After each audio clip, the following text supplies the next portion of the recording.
오늘 새벽 미국 시장은 그냥 오른 게 아니었습니다. S&P 500은 6,983선을 찍으면서 또다시 역대 최고치를 갈아치웠고 나스닥도 1% 넘게 상승했습니다. 겉으로 보면 또 빅테크가 시장을 끌고 갔네라고 끝낼 수 있지만 오늘 장은 조금 더 들여다볼 필요가 있습니다. 왜냐하면 이번 상승은 모두가 같이 웃은 장이 아니라 누가 웃고 누가 울지 아주 명확하게 갈린 하루였기 때문입니다.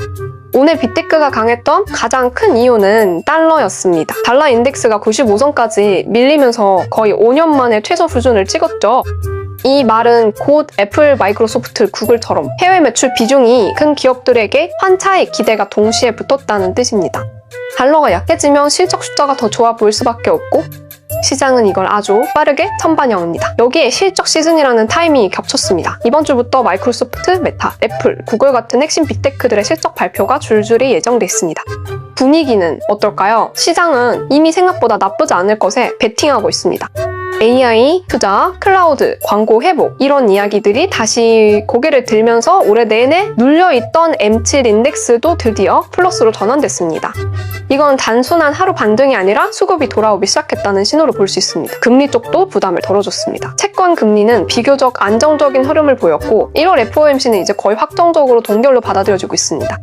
시장이 무서워하는 건 금리 그 자체보다 예상 못한 한마디인데 이번에는 그 리스크가 거의 사라졌죠. 불확실성이 거치니 돈은 다시 기술주 쪽으로 움직였습니다. 종목을 보면 오늘 장의 성격이 더 분명해집니다. 엔비디아도 190달러 선을 지키며 여전히 탄탄한 모습을 보여줬습니다. 자동차 섹터에서 GM이 실적과 함께 배당금 20% 인상을 발표하자 하루 만에 거의 9% 가까이 폭등했지만 테슬라는 실적 발표를 앞두고 관망 분위기 속에 소폭 조정이 나왔습니다. 하지만 오늘 장에서 가장 인상적이었던 건 헬스케어, 대장주 유나이티드 헬스가 20% 가까이 폭락하면서 다우 지수를 끌어내렸습니다. 보험료 규제, 정책 리스크, 실적 가이던스 하향, 이 한 방에 그동안 안전자산처럼 여겨지던 헬스케어도 예외가 아니라는 걸 시장이 보여준 겁니다.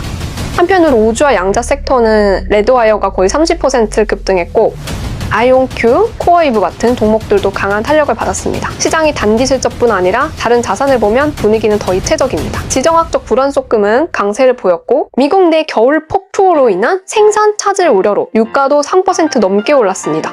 공포 탐욕 지수는 65 탐욕 구간으로 들어왔죠. 겁먹은 시장은 아니지만 그렇다고 무작정 편안한 장도 아닙니다. 오늘의 고인물 팁, 시장은 정책 리스크가 있는 섹터에겐 가차없고 이유가 있는 곳으로만 돈이 이동. 돈이 빠져나간 게 아니라 훨씬 더 똑똑해졌다. 지금은 공격보다 선별의 시간이 흐름을 놓치지 않으려면 매일 시장을 구조적으로 보는 습관이 필요하다. 매일 시장 흐름을 체크하는 루틴 채널을 구독하고 성공 투자에 도전하세요.